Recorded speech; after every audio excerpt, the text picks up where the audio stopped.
Buon pomeriggio e benvenuti a un nuovo appuntamento con Distanza Minima, la rubrica in diretta di WILDM, il laboratorio sulla comunicazione della WILDM di Udine. Assieme a me a condurre questa intervista oggi ci sono Moreno, Daniela, Diego e Silvia, in rappresentanza di tutta la redazione. Musicista, compositore e direttore d'orchestra. L'ospite di oggi è nato a Udine nel 1963. A 13 anni ha fatto la sua prima esperienza in sala di registrazione. A 24 ha tenuto il suo primo concerto da pianista e presentato la sua prima composizione. È stato solo l'inizio di una carriera che lo ha portato a collaborare come compositore e arrangiatore con decine di artisti italiani e internazionali, spaziando dalla musica d'autore al jazz, dalla musica classica alla musica etnica. I suoi spettacoli e le sue musiche compaiono nei cartelloni delle maggiori orchestre e teatri del mondo. È direttore artistico dell'Accademia Musicale Naonis di Pordenone e docente al Conservatorio Tomadini di Udine. Inoltre nel 2025 è salito sul palco di Sanremo per dirigere l'orchestra durante l'esibizione di Simone Cristicchi, con cui ha realizzato diversi importanti progetti. All'inizio della sua carriera, alla fine degli anni '80, ha anche suonato a scopo benefico per la William di Udine. È con grande piacere che a distanza minima oggi incontriamo Walter Sibirotti. Buongiorno a Grazie per tutti, essere qui con noi. grazie a voi per questa opportunità. È un piacere rivedervi dopo tanti anni, rivedervi tra virgolette, sono passati un po' di anni da quel primo concerto che ricordo veramente con grande affetto. Ricordo che era una giornata nevosa, aveva nevicato tutta la notte, era credo gennaio, uno dei primi giorni di gennaio, e nonostante la neve all'Auditorium Zanon comunque ha partecipato un pubblico di quasi 100 persone, ma era veramente difficile raggiungere l'auditorium in quella serata perché c'era tanta neve, è stata una serata bellissima. Poi negli anni credo di aver fatto altre 3 manifestazioni per a Wilding. Se non ricordo male, allora, questo era l'87, il debutto 87 a Auditorium Zanon. Poi 89, credo sempre Zanon, con l'orchestra. Ricordo un concerto di Stravinsky, ricordo era credo estate, inizio estate, Sala Gremita, concerto di Stravinsky nell'89. Poi credo nel 92, Salone del Parlamento, eh, sì, credo Salone del Parlamento, non ricordo se era l'orchestra di Lubiano o se era una nostra orchestra, e poi nel 95, credo, una mia composizione all'Auditorium Palamostre. Quindi almeno quattro ricordo. E- ed è stato, allora ero in contatto col dottor Marchini, perché anche lui è appassionato di musica e quindi ci incontravamo periodicamente. Lui aveva piacere di avere dei consigli perché comunque aveva il pianoforte a casa, comunque studiava pianoforte e quindi ci vedevamo costantemente. Allora passiamo la parola a Moreno, che così comincia con le domande. Sì. Da giovane che musica ascoltava? Io sono partito con la popular music, con la musica popolare. E da giovanissimo già suonavo in diversi gruppi. Il mio primo gruppo, che era un gruppo da ballo sostanzialmente, ma era un gruppo di veramente giovanissimi. Io ero il più giovane, avevo 9 anni, e il più grande ne aveva 11. E quindi già all'epoca ero già inserito in questo percorso della popular music e ascoltavo allora in un primo tempo i successi del momento. I successi del momento all'epoca erano gli ABBA, c'era qualcosa, è rimasto qualcosa dei Beatles, quindi si parla dal fine anni, no, a inizio anni 70, quindi 71-72. Quindi quello che c'era, diciamo, quello che si poteva ascoltare alla radio all'epoca. Poi negli anni successivi mi sono orientato su ascolti un pochino così, meno così un pochino più di nicchia, un pochino più sofisticati, ho cominciato a seguire i Pink Floyd, ma anche i gruppi rock, anche i Deep Purple, anche Frank Zappa un pochino più avanti. Quindi mi sono interessato alla musica prog, e quindi Genesis, Emerson Lake Palmer, al punto che qualche anno dopo abbiamo anche fondato una cover band. All'epoca non si chiamavano cover band, ma era una cover band che insomma faceva questo repertorio progressive. E a questo repertorio sono sempre rimasto poi affezionato. I miei percorsi sono stati molto diversificati. Ho studiato in conservatorio, ho studiato pianoforte e composizione in conservatorio, ma poi parallelamente anche mi sono interessato alla musica jazz con Glauco Venier, studiavamo insieme all'inizio e ho approfondito la musica classica fino a un certo punto e poi ho dato un taglio netto e sono tornato alla musica popolare, perché penso che la musica popolare sicuramente non, come dire, non è che la musica popolare contribuisse allo sviluppo della musica, ma sicuramente la musica popolare cambia costantemente il linguaggio della musica ed è da questo punto di vista anche una punta di diamante. Quindi grazie alla musica popolare cambia la musica. La musica popolare la possiamo paragonare alla moda, al costume, a tutto quello che è la sintesi di una società. La musica non potrà cambiare la società, ma la società potrà cambiare la musica. Ho Cosa l'ha capito. spinta a intraprendere degli studi di composizione? Ma sono sempre stato molto curioso, quindi come vi dicevo prima, il mio percorso iniziale era comunque quello di mi esibivo con questi gruppi di musica pop, musica leggera. Poi mi sono iscritto in conservatorio e grazie, devo dire, ai maestri che ho avuto all'epoca ho approfondito diciamo, il repertorio della musica classica, prima da pianista e dopo da compositore. Mi sono avvicinato alla composizione alla soglia dei 20 anni. In conservatorio a Udine avevo un grande maestro che è Daniele Zanetovic e ho cominciato a studiare composizione. E il mio maestro è un maestro molto rigoroso, anche il mio maestro di pianoforte, molto rigoroso. Era molto severo, era un corso veramente molto impegnativo.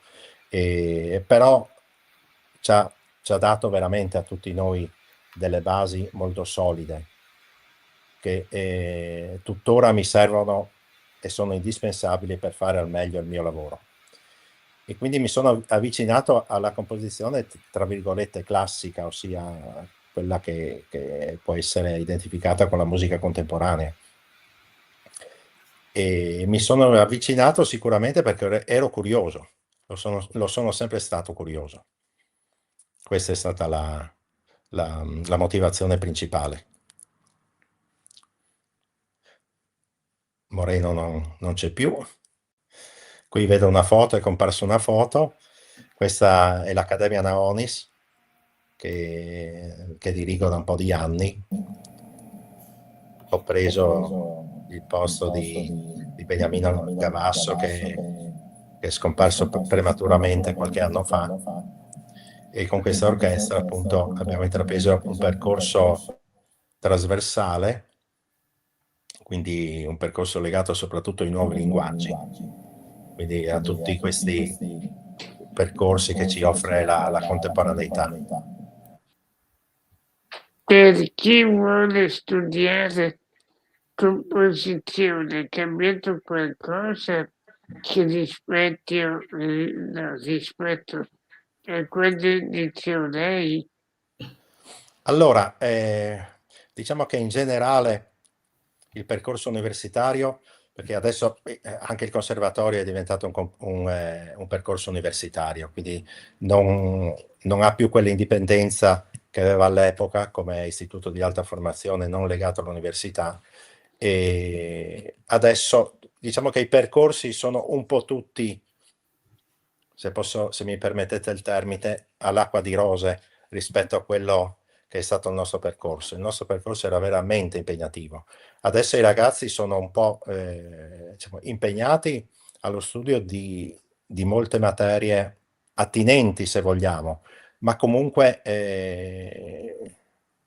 c'è una grande quantità di informazioni che devono incamerare, e sono informazioni anche che poi lasciano il tempo che trovano, e questo è un fenomeno anche universitario. Mi spiego meglio.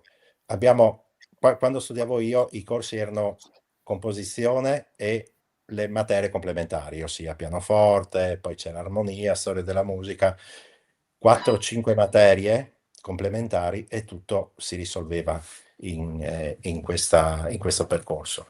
E quindi veramente ci dedicavamo tantissimo alla composizione. Io ricordo che tra una lezione e l'altra avevamo 2 lezioni alla settimana, quindi tra una lezione e l'altra i compiti per casa a me portavano via 16-20 ore di studio a casa. Quindi era veramente impegnativo. Dal lunedì al giovedì io dovevo fare i compiti di composizione, e se ero veloce e le cose andavano per il verso giusto, non ci mettevo meno di 12 ore, e solo per quella materia. Adesso i ragazzi che seguo anch'io, perché anch'io li seguo nel percorso di composizione al Conservatorio di Udine, percorso di composizione Popular Music, magari dopo ve ne parlerò, però loro sono impegnati praticamente a frequentare tantissimi altri corsi che sono sicuramente interessanti, sicuramente formativi, però questo li discolgono molto dal percorso principale, quindi non si riesce in questo tempo ad approfondire la materia come si dovrebbe, perché i ragazzi non hanno il tempo di farlo. Secondo lei la scuola fa abbastanza per la musica? La renderebbe obbligatoria fino al termine delle superiori? Sicuramente sì, perché se ricordate, insomma, la musica storicamente è stata una delle materie principali presso i greci, no? Era una delle 4 materie principali. La musica è un linguaggio, e è un linguaggio che mette in gioco non solo la razionalità, ma anche la parte irrazionale e soprattutto la parte emotiva. Quindi mette in moto dei meccanismi che altre discipline non riescono ad attivare in quel modo. Quindi è un'espressione artistica. Poi, se uno si avvicina a uno strumento, o comunque se si mette in gioco con il canto, c'è un'attività anche psicofisica molto importante. E quindi io ritengo che veramente come formazione sarebbe auspicabile che rientrasse nei programmi di tutto il percorso formativo fino alle scuole superiori, fino alla maturità. Condivido, a me piace anche cantare. Ah, Quindi, ecco. per piacere personale. Certo. Per un giovane oggi è più facile o più difficile costruirsi un percorso nel mondo della musica? È diverso. È diverso, perché adesso abbiamo molte opportunità, perché chiaramente ci sono i social, possiamo avere visibilità attraverso i social, però è anche vero che attraverso i social insomma, c'è anche molta dispersione, è difficile un po' controllare questo percorso. Ah, beh, vedo una foto qui, cerco di risalire. Questa è Noemi, giusto? Sì, è Noemi. Sì, sì. La foto che vedete comparire è il concerto che abbiamo fatto a Conegliano a fine settembre dell'anno scorso. Comunque, come dicevo, è molto diverso. All'epoca per ascoltare la musica, per ascoltare certa musica, dovevamo andare in negozio, acquistare i CD o i dischi, i vinili, ed era tutto un pochino più complicato, ma molto entusiasmante, ossia possedere quell'oggetto, possedere quel disco, comprare quel disco magari con i risparmi di qualche settimana, era comunque una grandissima gioia. Ecco, i ragazzi d'oggi si perdono un po' questo, perché online trovi tutto, però poi ti perdi anche, come ci si perde anche sui social in generale. E farsi conoscere online in maniera adeguata è anche molto complicato, ossia bisogna avere la fortuna di incontrare nel proprio percorso le persone giuste. c'è tantissimo online, c'è forse anche troppo. Una volta probabilmente uno era visibile attraverso i media, TV, radio, sicuramente perché aveva forse del talento e perché aveva comunque trovato delle persone, uno staff giusto per avviare la carriera. Adesso online si trova tutto ed è difficile tante volte orientarsi, soprattutto i ragazzi giovani, per loro magari è sicuramente più difficile orientarsi tra qualità e non qualità. Proseguo con lei compone, insegna e suona. Quale fra queste attività sente più sua? Posso rispondere fra una ventina d'anni perché non l'ho ancora capito. È sempre stato, passo da una all'altra, mi piacciono queste cose e sono, diciamo, tutte collegate, sono molto collegate. Mi piace molto scrivere. Direi che darei la priorità alla scrittura. Forse se devo scegliere darei priorità alla scrittura, però inevitabilmente poi per i motivi espressi prima, ossia per la mia curiosità, mi interessa molto entrare a contatto con artisti di estrazione diversa e quindi mi piace molto curiosare e il contatto anche sul palcoscenico è molto importante. Il pianoforte poi è stato il mio strumento, quindi ritornare al pianoforte come faccio spesso è sempre molto gratificante.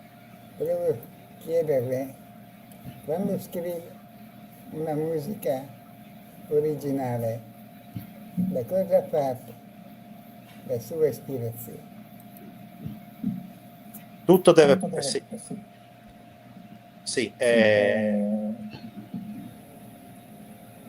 Sì, sicuramente da un'ispirazione.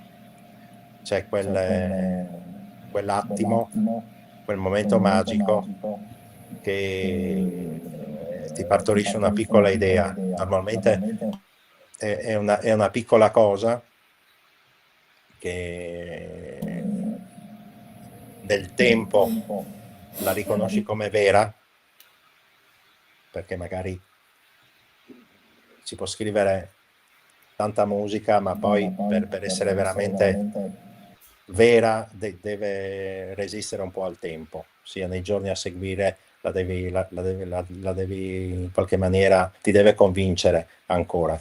E quindi nel nostro lavoro anche di composizione la maggior parte delle cose che scriviamo in realtà le buttiamo il giorno dopo, perché non le riconosciamo come vere.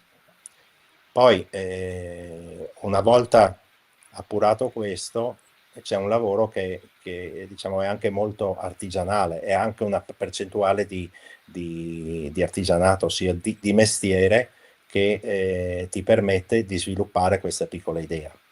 E anche questa è un'ulteriore verifica, perché se questa idea germinale è forte, il lavoro di sviluppo sarà anche molto più facile. Che compiti ha un direttore artistico in campo musicale? Allora io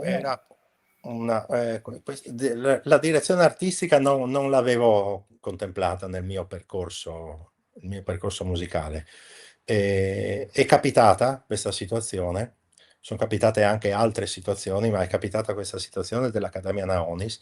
Io collaboravo con l'Accademia Naonis da molti anni e il suo direttore artistico Beniamino Gavasso è mancato prematuramente e ho preso io la direzione di questa orchestra di Pordenone e l'ho subito orientata verso un percorso, appunto come dicevo prima, un percorso che esplora i nuovi linguaggi, esplora le nuove produzioni, mette insieme linguaggi diversi e è diventata poi in pochi anni questa orchestra è diventata un riferimento anche a livello nazionale, devo dire, per quanto riguarda questi percorsi. E a questo punto del nostro viaggio molti artisti nazionali e internazionali ci cercano appunto per collaborare con noi e per proporci anche dei tour, come è capitato con Cristicchi, ma come sta capitando adesso con artisti internazionali per i prossimi anni. Quanto c'è della sua terra, il Friuli, nella sua musica? Allora, questo è inevitabile che il legame col territorio poi si rifletta in quello che uno fa, soprattutto nell'arte. Quindi noi in Friuli, la nostra terra il nostro territorio è un po' particolare perché siamo a cavallo tra diverse culture. Quindi siamo a cavallo tra il mondo latino, a cavallo tra il mondo balcanico, quindi siamo qua in mezzo e questo forse ci toglie un pochino di identità, ma ci dà la possibilità di un po' godere, se così si può dire, ossia ci dà la possibilità di avere la capacità di emozionarci di fronte a musica latina e di fronte a musica balcanica. Quindi abbiamo questa doppia sensibilità che ci rende, credo, come territori simili ai nostri, anche ci rende con questo grande, ci dà questo grande dono di capire sia la musica latina sia la musica slava. E il territorio nostro, tutto sommato, il territorio del Friuli Venezia Giulia, come lo è parte della Slovenia, come l'Austria, fa parte di quel territorio che è la Mitteleuropa. Quindi, scavando un po' nel passato, forse siamo vicini un po' a questi generi musicali, che parte dalla musica viennese. Siamo molto vicini alla musica viennese. Quando ascoltiamo il concerto di Capodanno, lo riconosciamo un po' come musica nostra. È un po' il nostro territorio, un po' la nostra sensibilità del passato è un po' questa.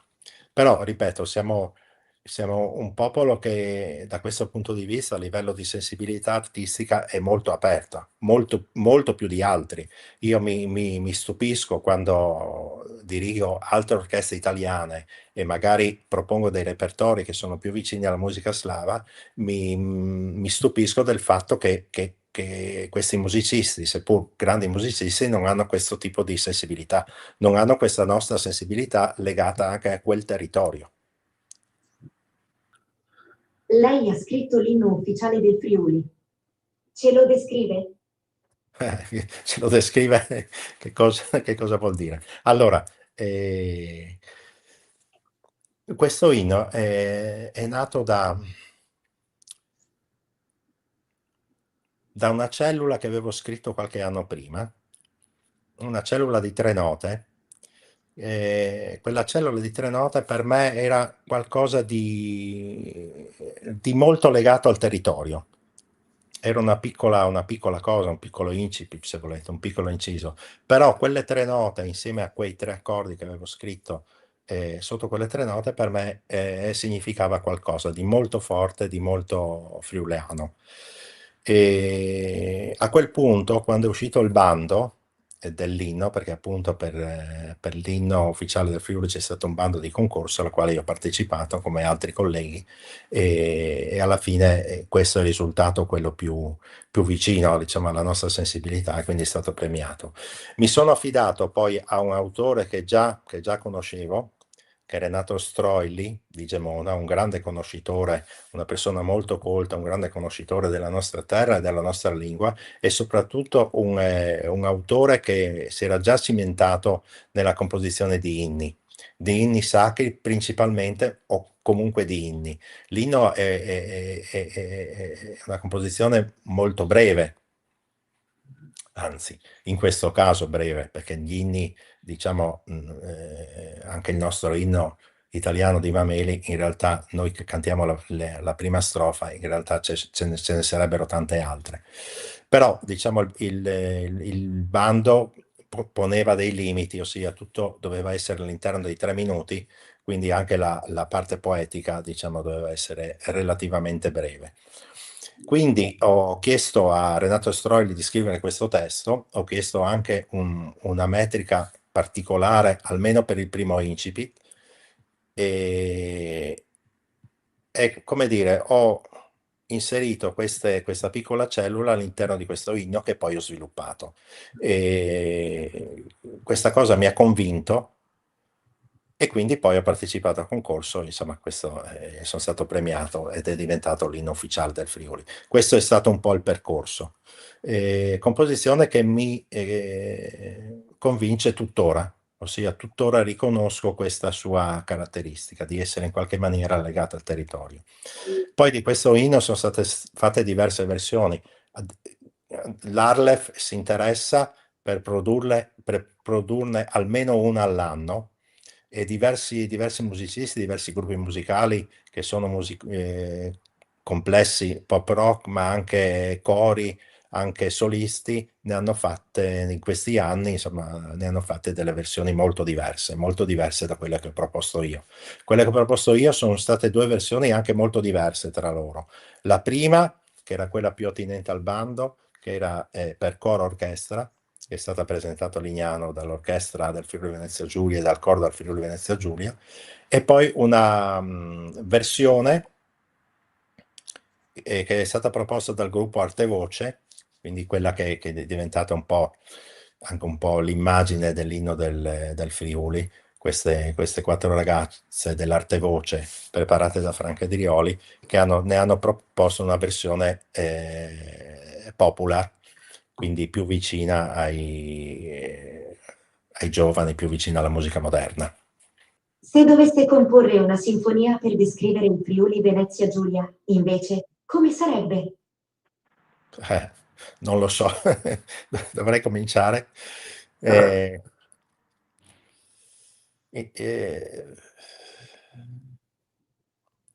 un po' il problema del pittore che si ritrova davanti alla tela bianca, ossia prima deve cominciare, fare grandi progetti, poi non serve a molto. Certo, c'è un mestiere e quindi nel momento che ti ritrovi qualcosa di buono fra le mani, e mi riferisco appunto, come dicevo prima, a una frase musicale, qualcosa che in qualche maniera sia anche da motore, sia anche una cosa che ti dà energia e entusiasmo, da quello poi nasce tutto. Già, per esempio, una sinfonia, non so se una sinfonia sia la forma adatta per descrivere il Friuli oggi, quindi non ne ho idea, proprio dovrei mettermi a lavorare e capire che strade prendere, ecco. Cosa prova quando un'orchestra suona per la prima volta un brano che era nella sua mente? Allora, quello in realtà, la prima prova con l'orchestra, quando diciamo, senti per la prima volta quello che hai scritto, è effettivamente il momento più emozionante del concerto, ma molto più emozionante del concerto normalmente, perché quella prova sei a confronto con i tuoi colleghi, sei a confronto con i musicisti, quindi il risultato di quello che proponi è anche proporzionale a quanto loro lo apprezzino, e questa è la grande gratificazione. Quando uno scrive per orchestra, chiaramente si ritrova a consegnare ai musicisti degli spartiti che questi musicisti traducono. E se il linguaggio che un compositore propone è effettivamente convincente ed efficace, questo risultato arriva subito. Ossia, nel nostro mestiere si dice che quando tu fai una prova con l'orchestra, la prima volta che l'orchestra suona la tua composizione, al 90% già ci deve essere quello che vuoi ottenere. Quindi già dalla semplice traduzione dello spartito già deve essere già tutto convincente. Poi chiaro, ci sono degli aspetti che vanno perfezionati e delle cose, delle peculiarità magari che uno deve come dire, chiedere, che sono un po' anche al di fuori dello spartito, perché lo spartito è un modo per tramandare la musica, però è anche vero che è un mezzo che sta diventando anche sempre più obsoleto, perché è legato alla musica, alla nostra musica di tradizione, e quindi legato al passato più che ai nuovi linguaggi. con i nuovi linguaggi, soprattutto dopo l'avvento della musica afroamericana, è sempre più difficile comunicare con gli spartiti nostri tradizionali, perché il confronto con questa musica, che è notevolmente diversa, è molto diverso. La scrittura risulta un po', come dire, scrivere con quel linguaggio, con la nostra scrittura, è abbastanza complicato. E quindi la scrittura, anziché essere un metodo di trasmissione semplice e subito decifrabile, diventa invece uno strumento molto complesso. Mentre dirige, ha modo di rendersi conto delle reazioni del pubblico o è totalmente preso dalla direzione? No, il pubblico lo percepisci subito. Il pubblico, anche se sta dietro di te e anche se sta in silenzio, percepisci subito l'attenzione del pubblico. È una cosa molto importante. Infatti capita, e sono delle situazioni molto scomode e difficili, quando il pubblico è lontano. Quindi c'hai, per esempio, come capita in molti teatri, c'hai per esempio la buca dell'orchestra che è chiusa, quindi questo allontana il pubblico di 4-5 metri. Questa è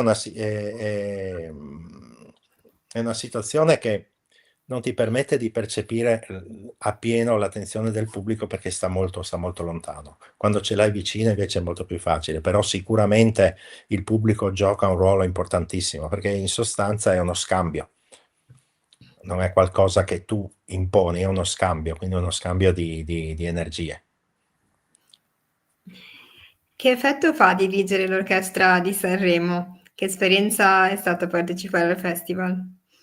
È stata un'esperienza bella. Io negli anni mi sono avvicinato al festival, non come direttore, però sono stato vicino a diversi artisti che avevano partecipato al festival in qualità di arrangiatore.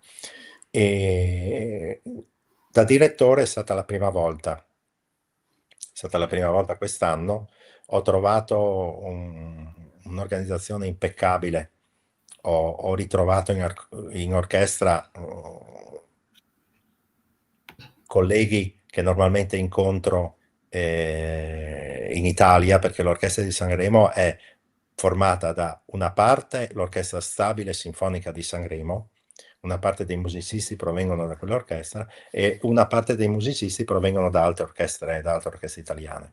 Quindi diciamo quell'orchestra al 90% già la conoscevo, già conoscevo i musicisti, quindi è stato un lavoro, insomma, un lavorare in maniera molto, molto serena.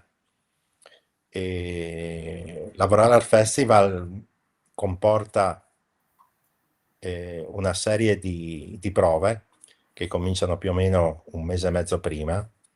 Quindi un mese e mezzo prima del festival comincia la produzione a Roma, quindi noi ci rechiamo a Roma, facciamo la prima prova a Roma. Per ogni canzone abbiamo a disposizione 30 minuti, e poi le prove continuano a Sanremo, prove che sono a quel punto musicali ma già un po' registiche, perché comunque la regia anche per la regia si prova molto, perché quando arrivi su quel palco che è diverso ogni anno, comunque un palco che ha delle certe caratteristiche, che ha una scenografia, ha un parco luci impressionante, e praticamente, anche se il regista comunque si programma un po' quello che vuole ottenere da quella canzone, però diciamo le ultime 2 prove sul palco di Sanremo sono soprattutto prove per la regia. Però ripeto, è un'organizzazione impeccabile. Dovete pensare che nel backstage ecco, questo che vedete, questo manifesto che vedete, adesso lo vedo comparire, e appunto questa è la stagione dell'Orchestra Sinfonica di Sanremo, che è parte dell'orchestra del festival, che ha una sua attività che è invernale ed estiva, e nell'attività estiva propone anche degli artisti che provengono da diversi generi musicali, dalla musica jazz alla musica pop. E questa è la stagione estiva. Loro la svolgono all'Auditorium Alfano, che è un'arena bellissima, che sta sul lungomare, sul Corso Imperatrice. Comunque, tornando al festival, dicevo, nel backstage, quindi nei 12 piani di camerini che ci stanno dietro il palcoscenico, girano più o meno 1000 persone a sera. Quindi vi immaginate l'organizzazione. Quindi anche noi che presentiamo la canzone, noi ci presentiamo in camerino 3/4 d'ora prima, facciamo la nostra esibizione e poi dobbiamo scappare via perché il camerino viene occupato da altre persone.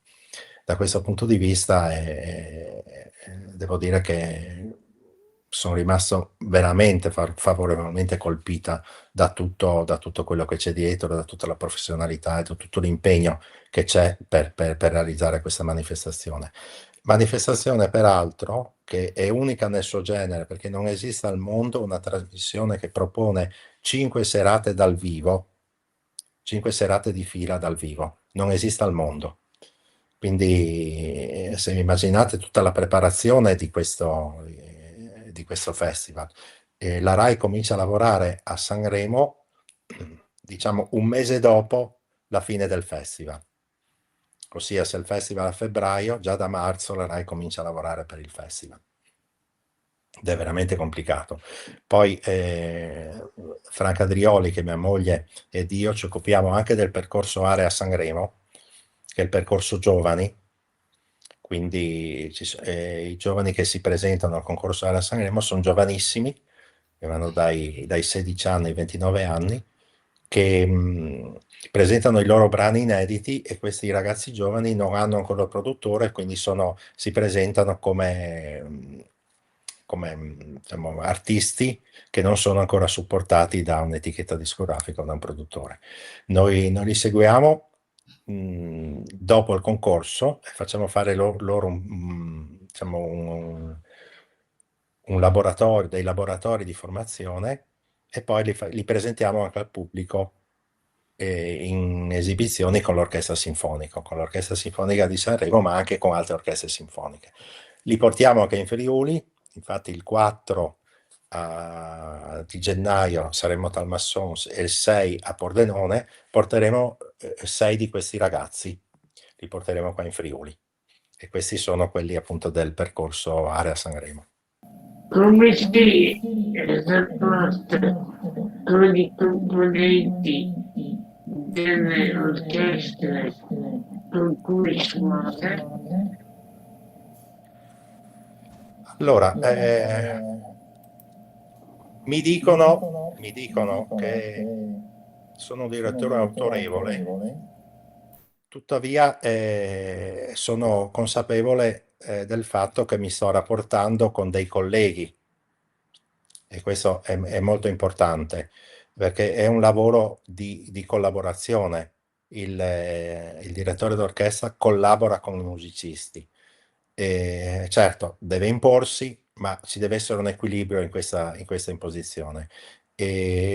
Ogni orchestra è diversa, ha delle caratteristiche diverse. Il compito del direttore è anche individuare subito queste caratteristiche con l'obiettivo di valorizzare i musicisti che hanno, diciamo, delle peculiarità, e individuarli e ottimizzare queste capacità e queste peculiarità, però cercando di mantenere un equilibrio.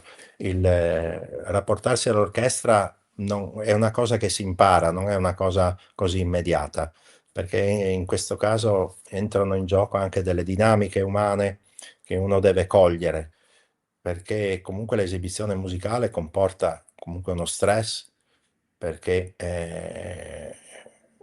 se di fronte uno deve relazionarsi con uno strumento, se uno non canta, uno strumento che risponde ogni giorno in maniera un po' diversa, dipende dal tempo, dipende dall'umidità, dipende da un sacco di cose, e quindi c'è sempre questa componente stress che il direttore deve comunque cercare di contenere, deve cercare di rassicurare gli orchestrali, e i tempi di prove per gli allestimenti dei progetti non sono mai così generosi, se vogliamo dire, i tempi di prove si riducono sempre più.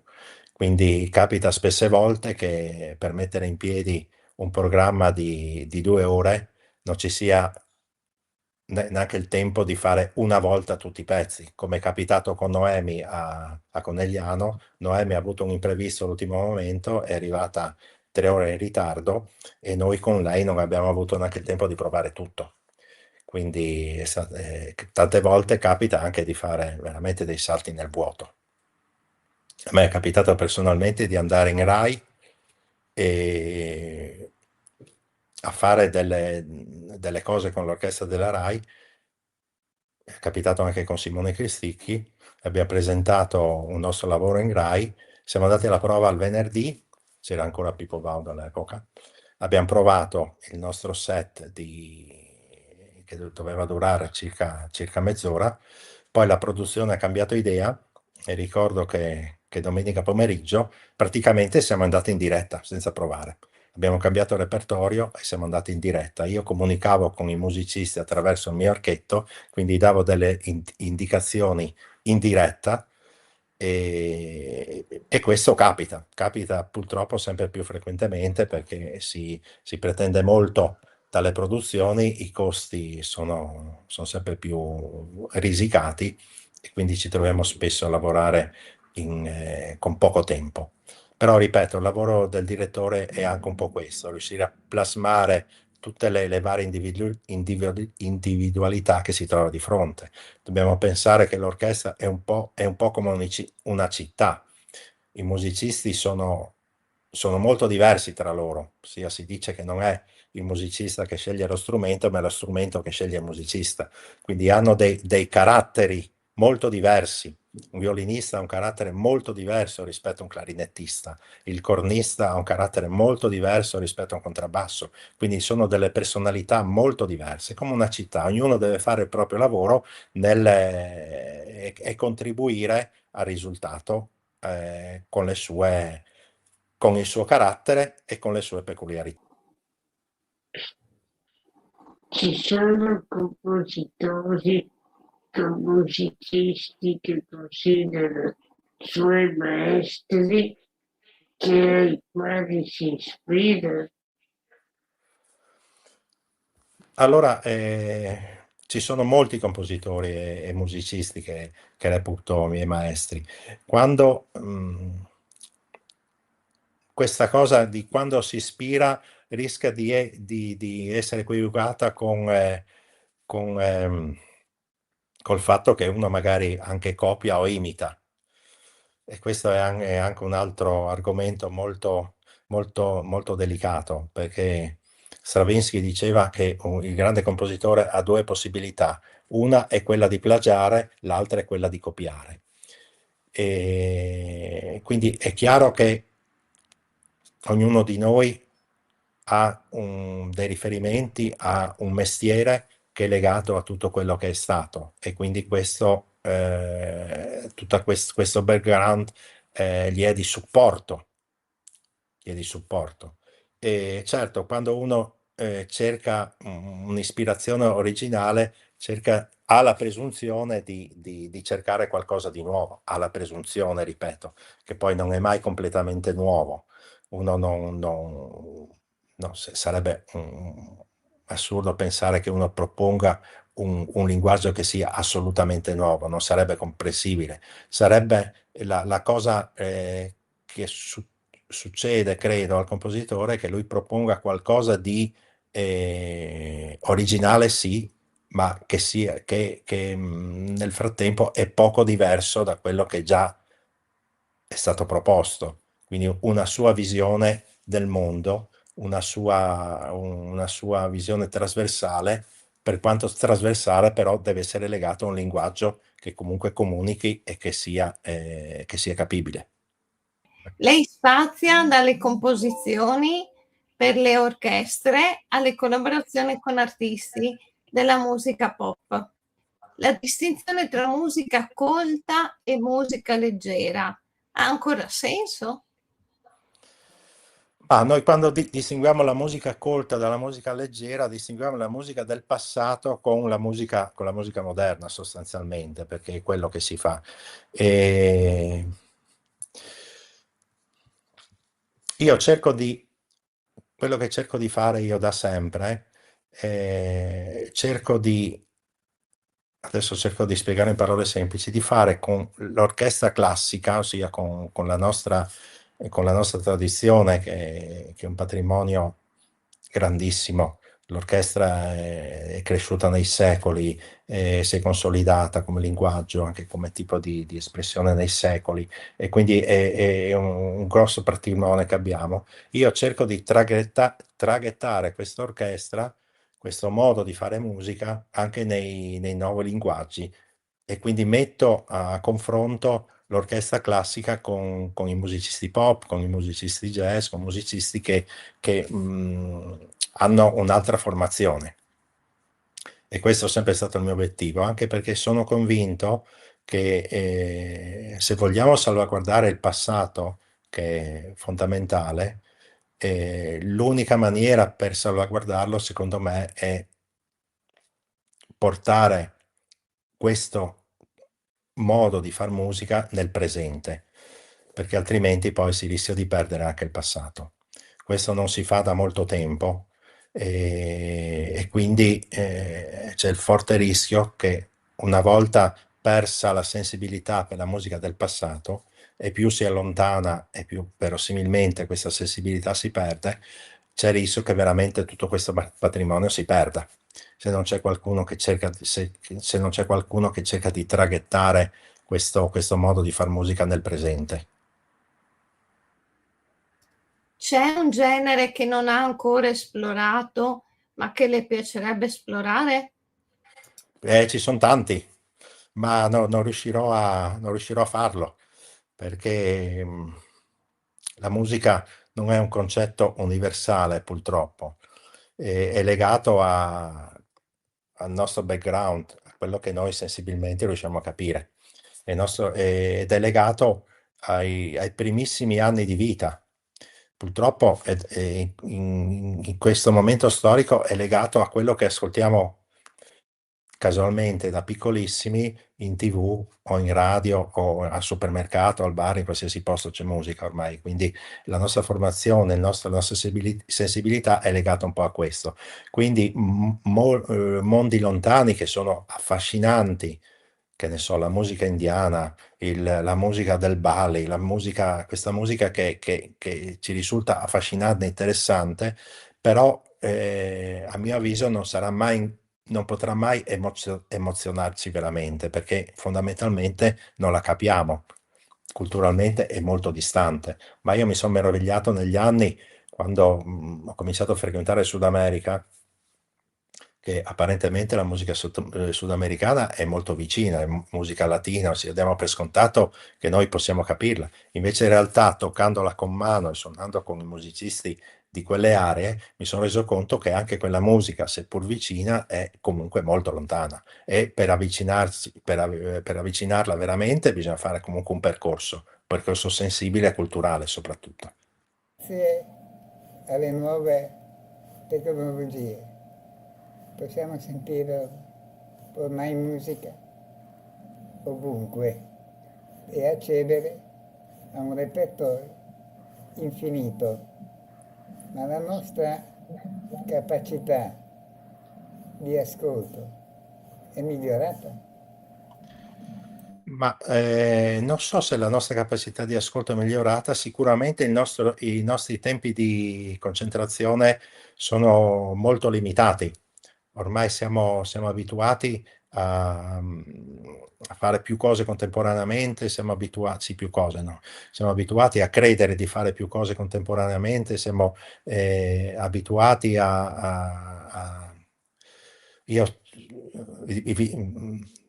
vi confido una cosa, io non sono su Facebook, c'è una collaboratrice che pubblica le mie cose, però io non ho la mia password Facebook, quindi non sono abituato a questo genere di cose, però vedo le persone amiche che comunque si soffermano molto brevemente su ogni notizia, e anche le visualizzazioni che uno fa su YouTube o comunque sui canali social che propongono musica, sono visualizzazioni molto brevi, quindi sicuramente i tempi di concentrazione sul linguaggio son molto ridotti rispetto al passato. Infatti io credo che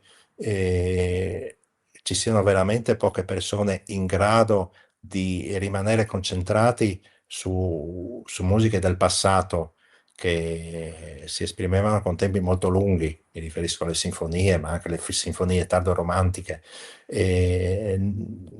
Ora come ora è molto difficile trovare dentro di noi la concentrazione per seguire quella musica così a lungo. In passato era molto più facile perché questa musica comunque, ascoltare musica era un privilegio ed era comunque limitata, molto limitata nel tempo e quindi una novità molto forte e quindi un'attenzione molto molto forte. Adesso la musica la ritroviamo in ogni dove e questa sicuramente ci toglie, perlomeno ci toglie questa curiosità. L'intelligenza artificiale può aiutare un compositore, secondo lei? Ma io non ho sperimentato ancora questa cosa. Io credo di sì. Anzi, io credo che l'intelligenza artificiale possa stimolare il compositore a fare meglio, perché sicuramente lo siamo già al punto dove l'intelligenza artificiale può già fare un sacco di lavoro che prima faceva il compositore. Mi riferisco a tutte le musiche di commento, per esempio ormai tutte le musiche di commento dei documentari sono tutte fatte dall'intelligenza artificiale. Quindi tutte quelle persone che lavoravano in questo settore ormai queste sono senza lavoro. E quindi l'intelligenza artificiale ci metterà sicuramente a dura prova, ma questo io credo che sia un bene, perché l'intelligenza artificiale è comunque un meccanismo che è logico. E uno dei più grandi complimenti che ho avuto nella mia carriera è quello appunto di alcuni dei collaboratori mi hanno detto: tu hai un approccio che non è logico. Quindi l'arte è qualcosa che va al di là. Lo dico sempre ai miei studenti, quello che vi insegniamo noi è rimanere dentro a dei binari, rimanere sul binario. Se andate fuori dal binario, ed è questo anche il merito della formazione, se andate fuori dal binario o siete scontati o siete geniali. Questo serve la formazione, secondo me. E quindi andare fuori dal binario vuol dire andare fuori anche di quello che verosimilmente potrà proporre l'intelligenza artificiale. Lei ha collaborato con tantissimi artisti. C'è qualcuno che l'ha particolarmente colpito e arricchito artisticamente? Allora, ricordo sempre con molto affetto e con molta stima i 5 anni di tour che abbiamo fatto con Milva. Io avevo scritto per Milva la variante di Lüneburg, che è un testo teatrale tratto dal libro di Paolo Maurensic, la variante di Lüneburg, appunto, che tratta appunto di quel momento orribile che è stato l'Olocausto. Testo teatrale, tra l'altro scritto da Maurensi stesso, e i testi delle canzoni che poi io ho musicato per Milva, scritte anche da Maurensi stesso. E quel momento è stato un momento molto bello della mia carriera perché ho avuto piacere di collaborare con una delle più grandi artiste, non solo a livello italiano ma a livello mondiale. E l'ho apprezzata tantissimo, ho apprezzato tantissimo Milva per la sua professionalità, per la sua umanità e per la sua serietà. Non c'è stato un minuto, ma neanche un secondo dove lei non abbia dato sul palcoscenico il 100% di se stessa. E questa era un'energia, questa energia la diffondeva a tutti noi. Quindi quel tour è stata una cosa indimenticabile. Quando non è immerso nel suo lavoro, cosa le piace fare? Il problema è quando non sono immerso nel mio lavoro. Questo. mi piace stare con mia moglie, chiaramente. eh, la vita nostra è un po' strana, nel senso che non riusciamo a programmare a lungo termine le cose magari un pochino diverse dal nostro lavoro, perché appunto il nostro lavoro è pieno di imprevisti. E- Però è una cosa che ci riempie la vita, quindi quello che mi piace fare appunto è il mio lavoro e quindi cerco di farlo il più possibile. Se si guarda alle spalle, cosa la rende più orgoglioso? Ecco, tante cose. No, il fatto, ecco, una cosa, il, come si dice, il fatto di tante volte aver scelto di fare certi progetti al posto di altri, ossia aver chiuso delle finestre e verificato che poi effettivamente si sono aperti dei portoni, ossia aver scelto magari di intraprendere dei percorsi che a breve termine non hanno dato grandi risultati, ma poi adesso, dopo tanti anni, che ho intrapreso questo modo di concepire il mio lavoro, adesso, diciamo, a 62 anni, sta dando veramente dei risultati e di questo sono orgoglioso, perché sono orgoglioso del fatto che, insomma, l'intuito che ho avuto quando sono partito con questo percorso, e si parla più di 30 anni fa ormai, sta dando i suoi risultati. Cosa è in serbo il 2026 per Walter Sivirotti? Allora, ha in serbo un altro Sanremo, lo dico perché la notizia è pubblica. Sarò sul palco di Sanremo con una grandissima artista che è Patti Bravo, e con una canzone molto bella, che è una canzone di un collega che conosco molto bene, che è Giovanni Caccamo, anche lui ha vinto il festival qualche anno fa, e quindi sarò di nuovo su quel palco, già ci stiamo lavorando.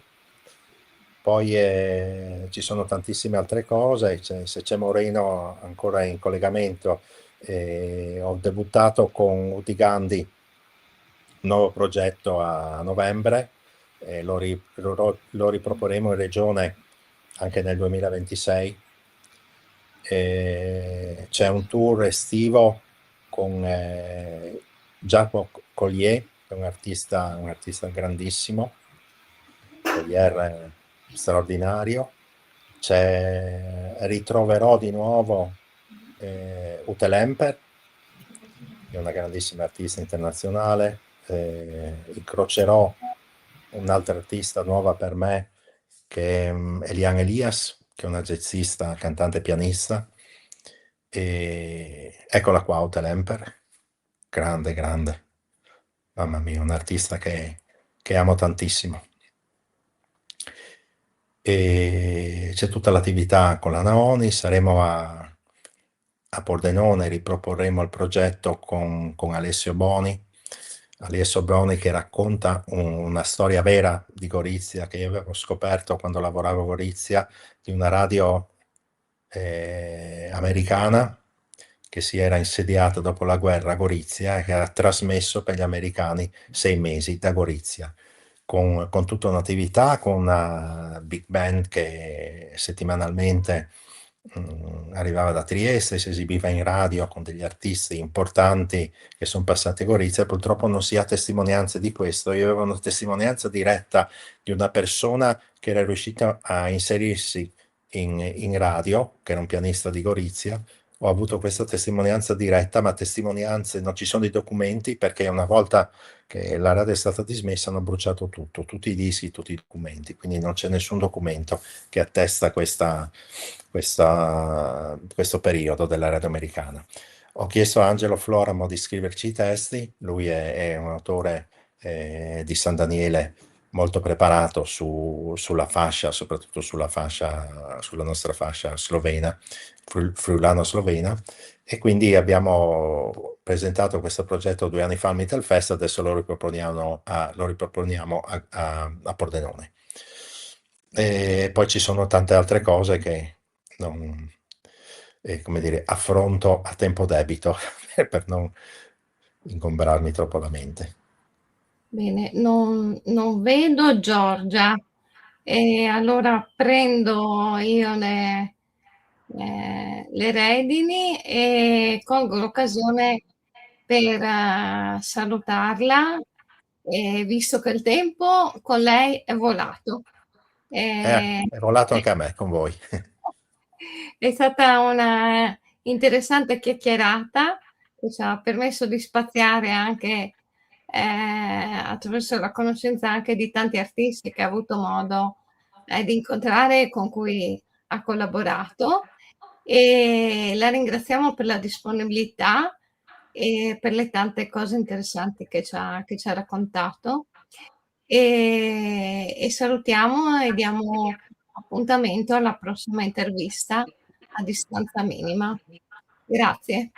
Grazie a voi, grazie a tutti voi e tanti auguri di buon proseguimento. Grazie a te. Mani.